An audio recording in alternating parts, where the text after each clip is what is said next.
ગાંધીનગર જિલ્લામાં તારીખ 1 જાન્યુઆરીથી 19 જાન્યુઆરી દરમિયાન રક્તપિત્ત દર્દી શોધ અભિયાન શરૂઆત કરવામાં આવી।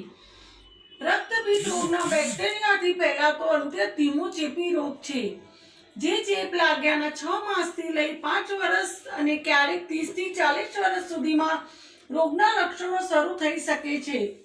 આ બેક્ટેરિયા મુખ્યત્વે બ્રાહ્ય ચેતનાનું નુકસાન કરે છે, જેથી તેના લક્ષણોના મુખ્યત્વે આછું ઝાંખું રતાશ પડતું ચેતના વગરના ચાઠા શરીરમાં કોઈ પણ ભાગે જોવા મળે છે।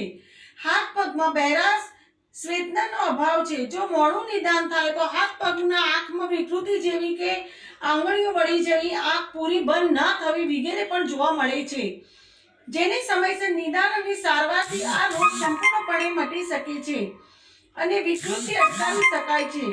જિલ્લામાં દર વર્ષે 15 થી 25 જેટલા નવા કેસ જોવા મળી રહ્યા છે। સમાજમાં ફેલાતો સદંતર અટકાવી શકાય છે। આવા હેતુથી અભિયાન હાથ ધરવામાં આવ્યું છે। આ અભિયાન અંતર્ગત આરોગ્ય સમિતિના ચેરમેન જયાબેન ઠાકોર, અડાલજ ગામના સરપંચ વિનીતાબેન પટેલ, દક્ષાબેન મકવાણા, ગ્રામ પંચાયતના વોર્ડના સભ્ય શ્રી જિલ્લા લેપ્રેસિસ અધિકારી ડોક્ટર દીપક પટેલ અને ડોક્ટર જાગૃતિબેન પ્રજાપતિ, આયુષ મેડિકલ ઓફિસર અને આરોગ્ય સ્ટાફે હાજરી આપી હતી। બ્યુરો રિપોર્ટ, પ્રકોપ ન્યૂઝ, ગાંધીનગર।